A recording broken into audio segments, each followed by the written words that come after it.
Welcome to Don't Blame the Leads podcast, the only podcast on earth that will make you a more successful and attractive person just by watching it. It's my pleasure to talk to my bro and your bro when it comes down to insurance. Alonzo Hall, life insurance bro. Welcome. Welcome to the pod. Thank you. So Glad to be here. I'm really glad to have you. For those of you who don't know, he has a very big presence on YouTube and TikTok. I came across him totally by accident and adversarially. He corrected someone and I corrected him and he corrected me. We went back and forth and I realized he wasn't an idiot.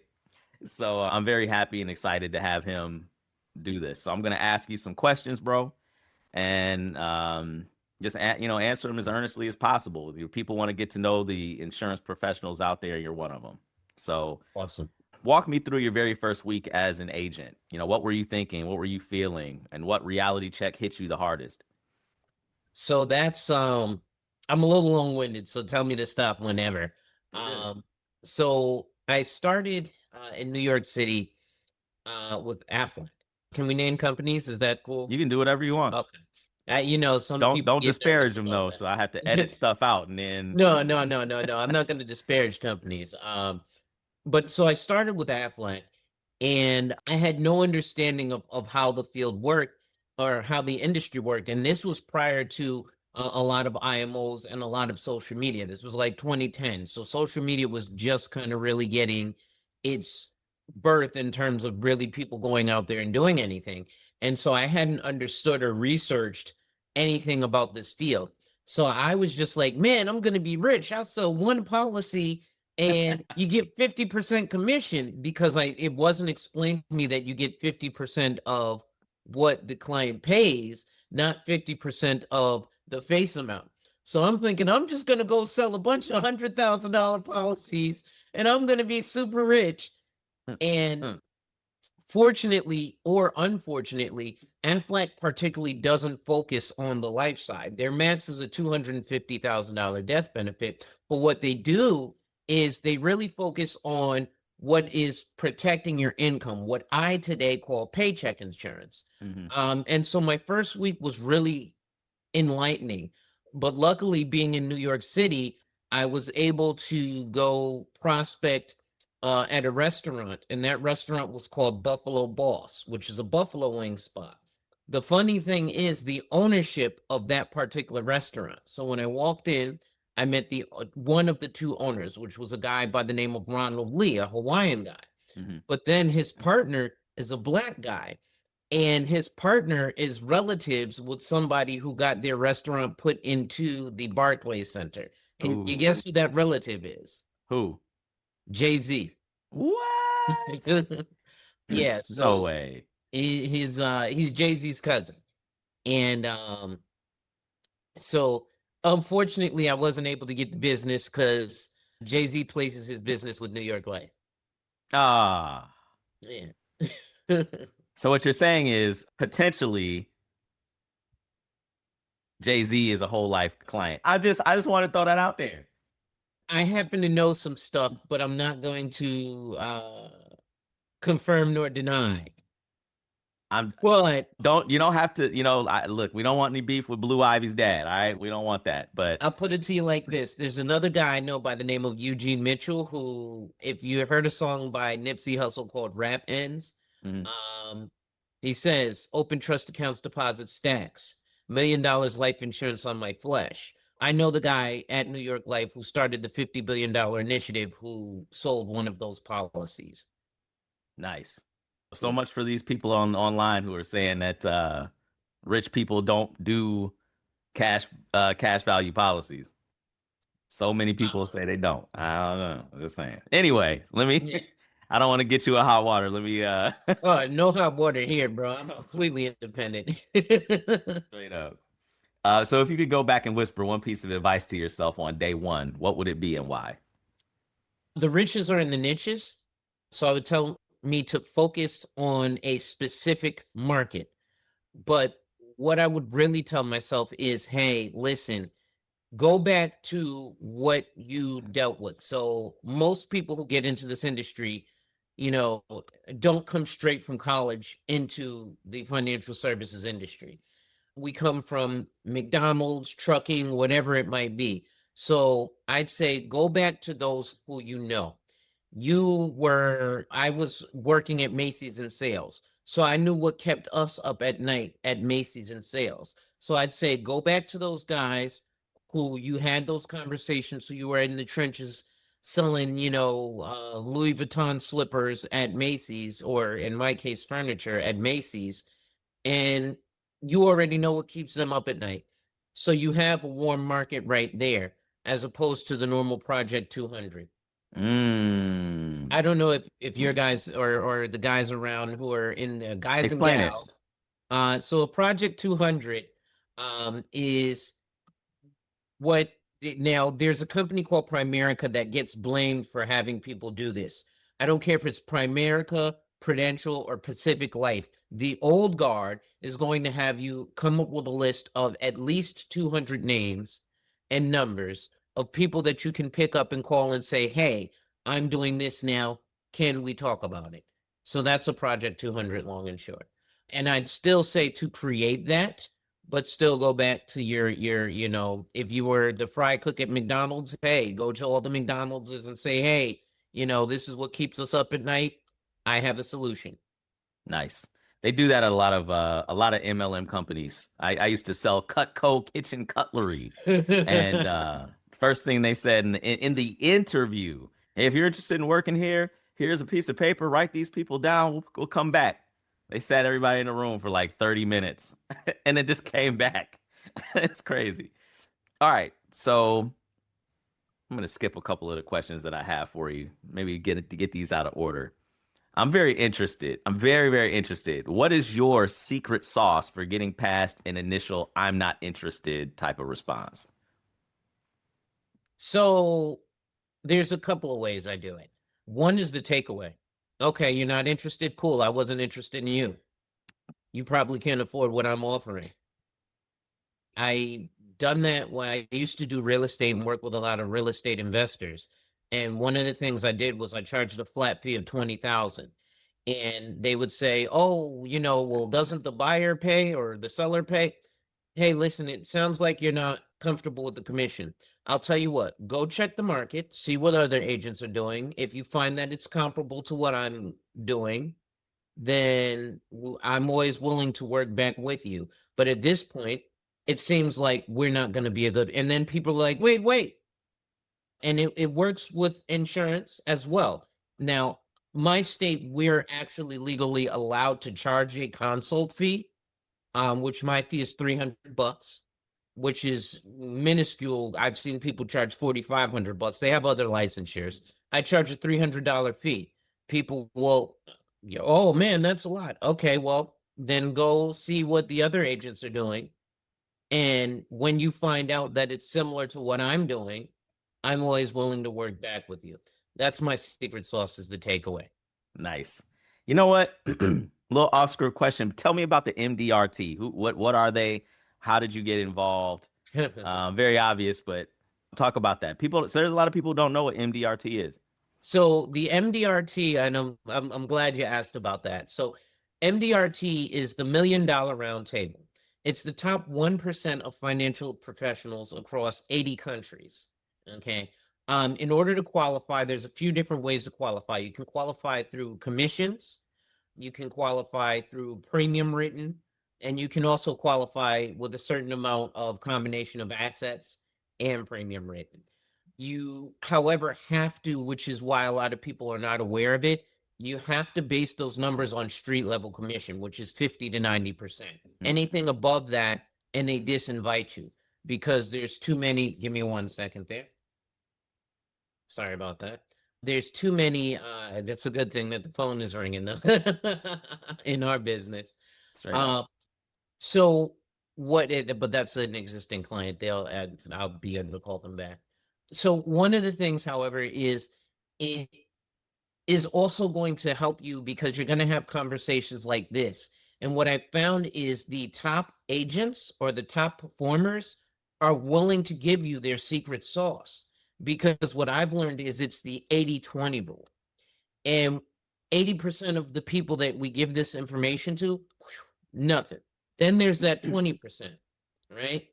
15 of that 20% are going to dip a toe in. Then there's that 5%. 4% are going to do it and screw it up. And 1% are going to do it and actually succeed.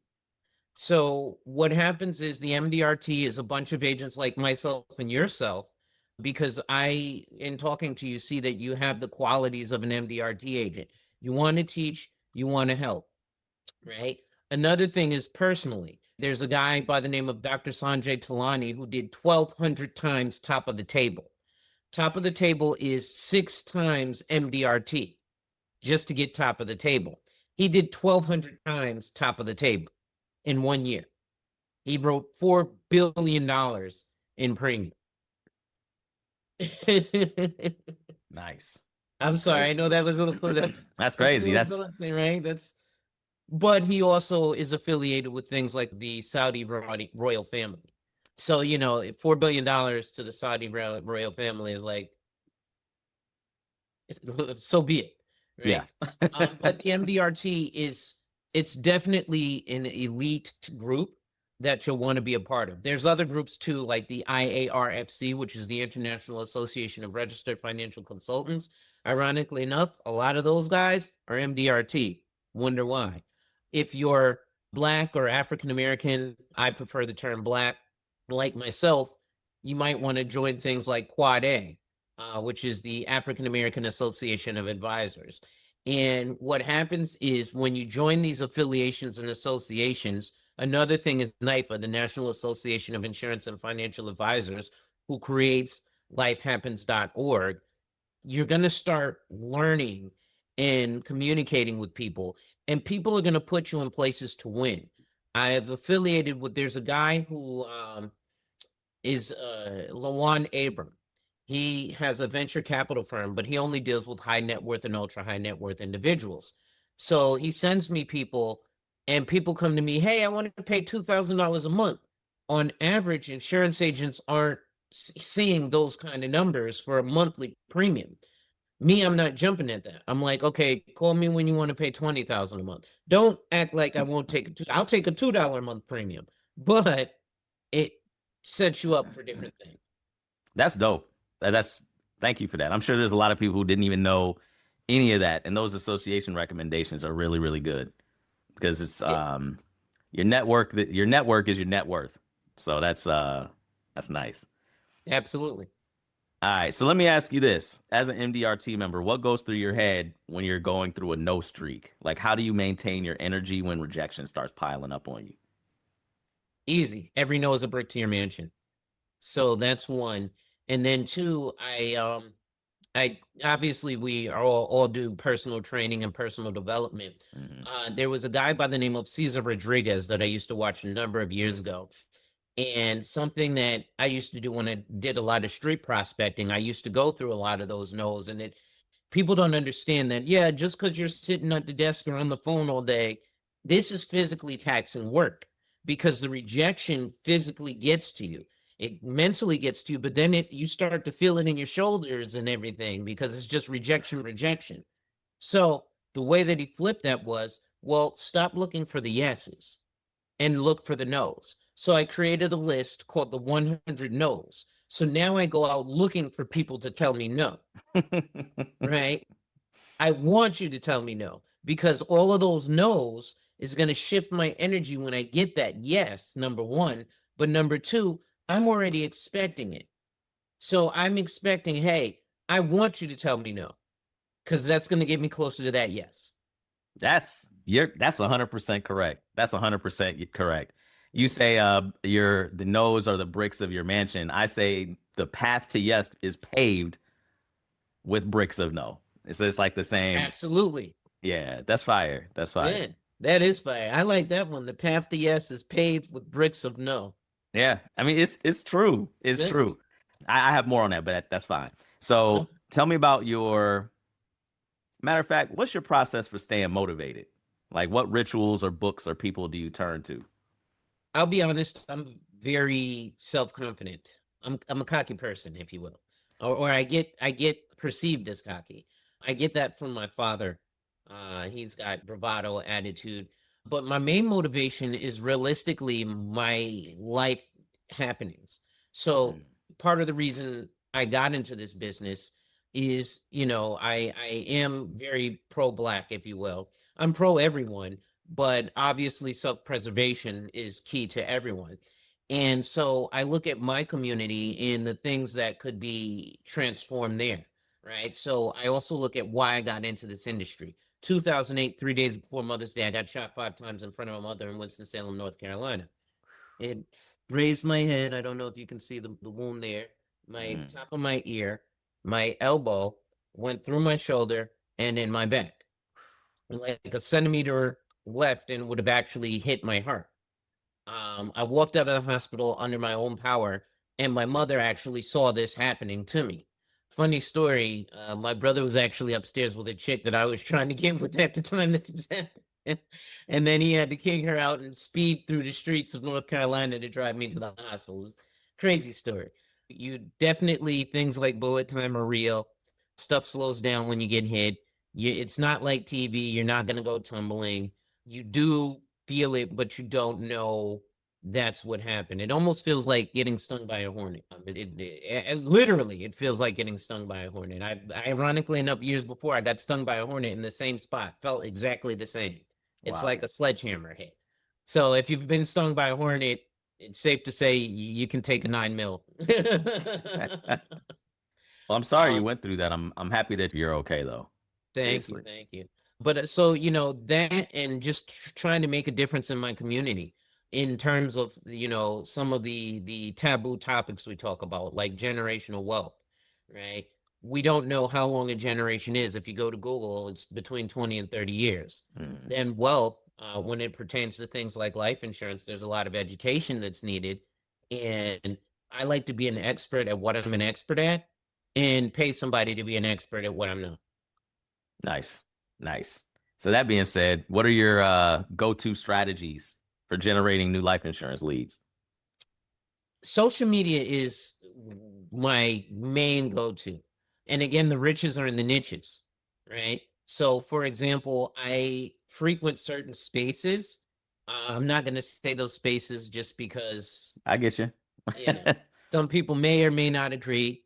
And, it doesn't particularly matter, but you go and you get a try. For example, I go to one space that has a certain issue, and I talk to them specifically about their issue. For example, there's a lot of guys who were upset about child support. So one of the things I tell is a real life story, because stories sell. Right. And a real life situation that I had happen in Brooklyn was I had a potential client who ended up becoming a client because I helped him solve his issue. His issue was, hey, I have my baby's mother who's trying to take my son out of the state of New York to the state of Texas. I said, hey, life insurance, you'll go and you'll show the courts that, hey, not only am I paying my child support, but I'm being a responsible adult by not only having life insurance on myself that my child is the beneficiary, but I also have a policy on my child for future earnings and to lock in his insurability. The judges looked at that and they were like, man, what do you have in place? I got this here program. No, you cannot leave the state. Right now, is that going to happen all the time? No. Right, because there's other factors. He was up to date on his child support. I don't know, the whole back and forth, but apparently there was other stuff going on. Am I saying just getting life insurance is going to cure your child support? No, but I promise you, having that will get you likely looked at a little bit better by the court system. No, that's a very smart way to use it. I've actually spoken to clients who've had issues where they had to get it because that was part of their, Divorce decree. divorce. Yep, yep. Or they had a policy that they knew was trash, but they kept it because that was part of the agreement. So yeah, I get that. Mhm. All right, a few more questions for you. How do you qualify prospects? What questions do you ask them in the first like 5 minutes that kind of give you an indication that the person's going to buy? Do you have a pulse? Can you fog a mirror? No, I'm just kidding. So there's a few different things. Number one, And I recommend everyone who's in the field to do so. People are going to come to you. How much is a $500,000 life insurance policy? Oh, I hate that. Yeah. So there's a couple of things I do. One, I answer it, I say $1, right?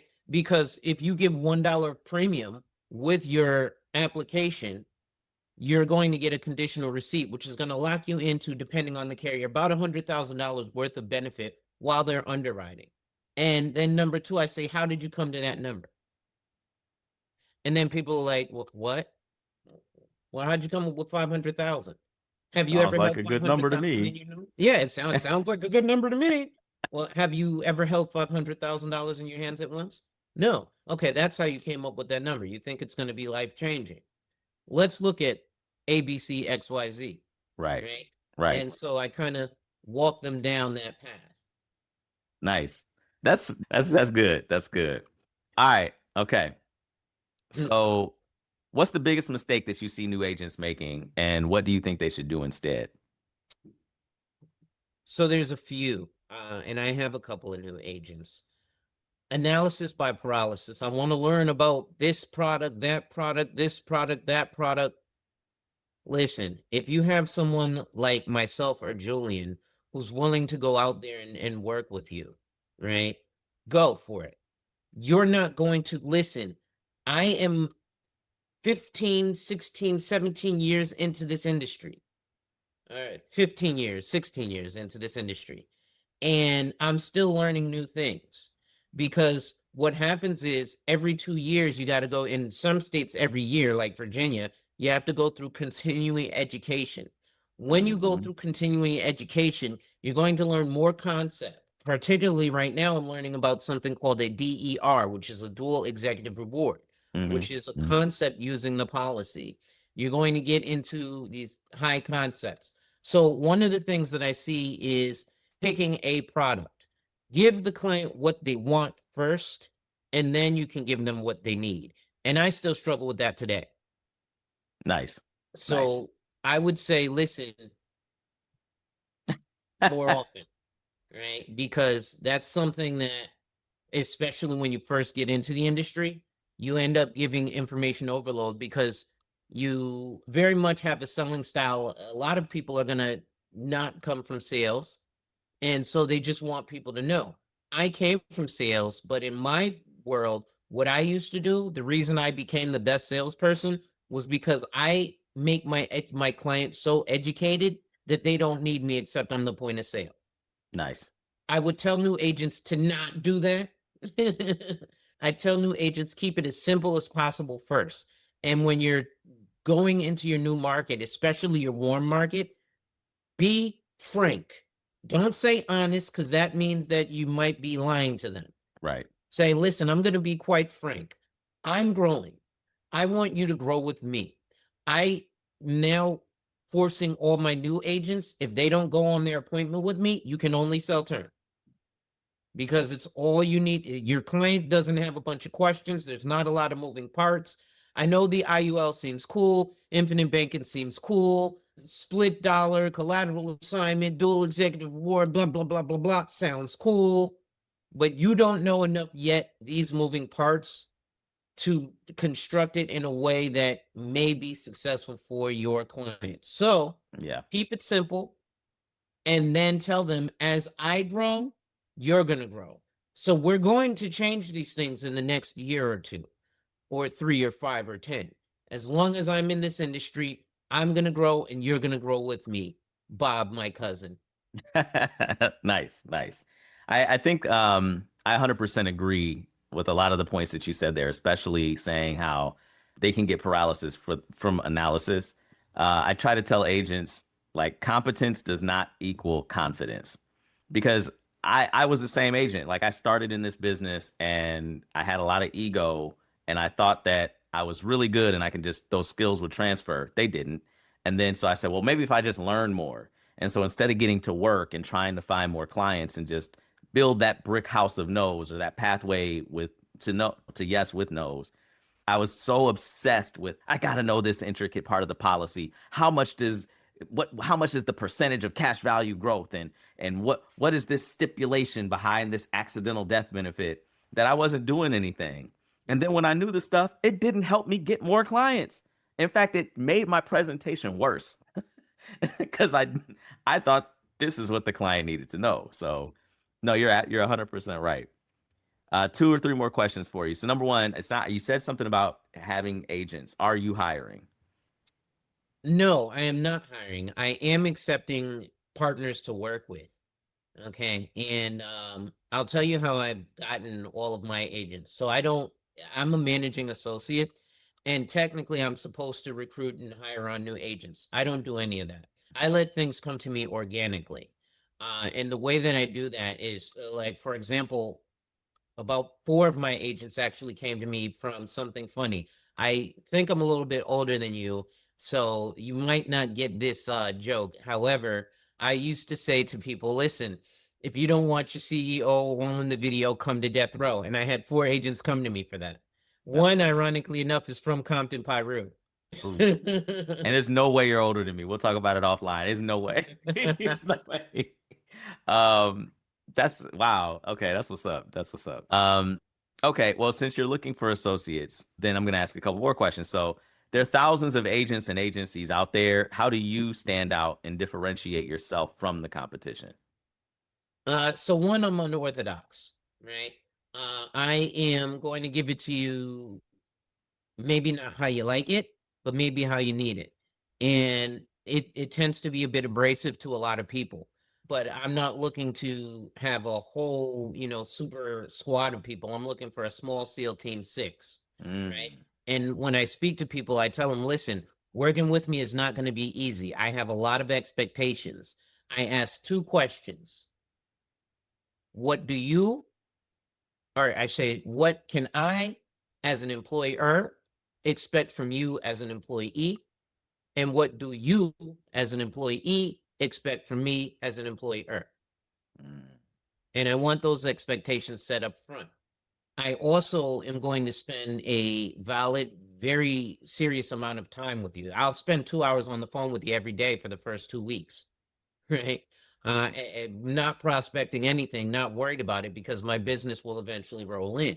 straight up. The next thing is to differentiate myself. I'm just me. I'm not particularly worried about being too different.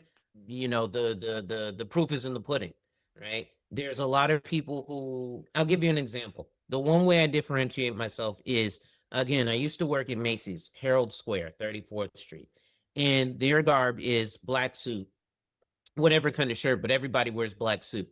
Hmm. So for Halloween, we were able to dress up. So I said, okay, well, I wore a tan suit. Now the old guard was like, oh, you're going to look crazy. Well, what's going to happen is everybody's going to come in and say, well, everybody else is here looking like the same penguins. Why do you look different? I want to deal with you.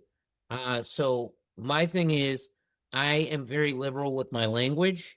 I speak like we're in the locker room right now, not super crazy, but I might drop an F-bomb here or there. I speak very fluently or fluidly as if we're just having a regular conversation. Nice. I won't Nice. do those here though. I respect myself. Now you're good. You're good. So how can people get a hold of you? Mainly through social media, which is my YouTube, Alonzo Hall, social media insurance bro, my TikTok, social media insurance bro, my Instagram, social media insurance bro, my email, Alonzo Hall 374 at Gmail, or my professional email, a.hall at cgwealth.financial, or you can shoot me a text at 212-470-9932. That is literally my 24-hour emergency hotline, aka my cell phone. Nice. All right. Final question. Final question. Mhm. And this is the heart of what I'm trying to build here. Let's say that an agent just discovered this show.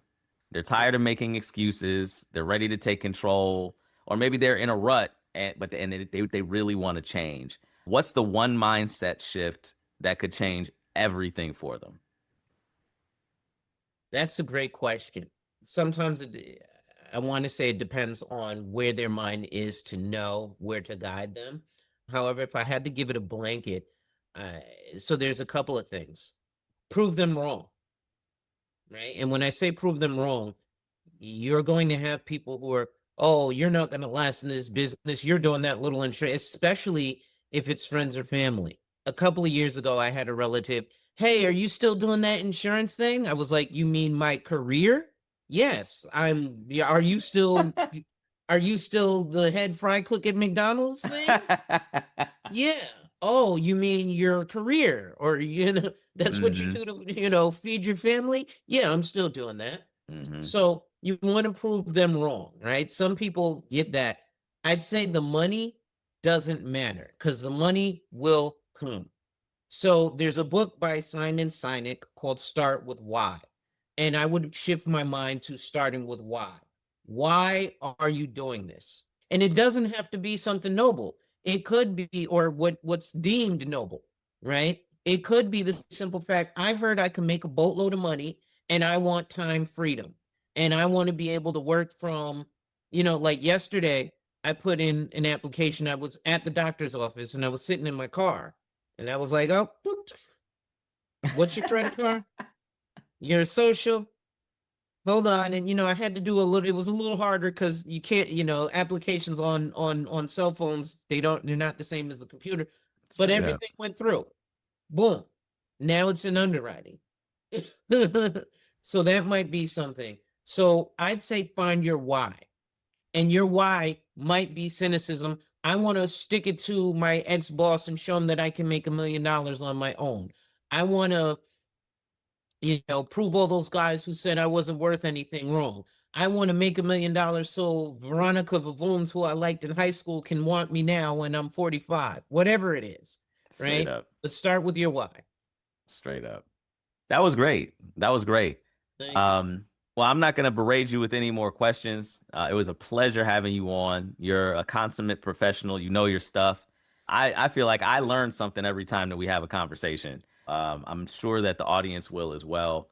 So y'all saw where to reach him. Jeez, you saw where to reach him. If any of you need anything from him, he's available. Please watch his content, follow him, subscribe, like, click, do all that other good stuff. And we'll see y'all next time on the podcast.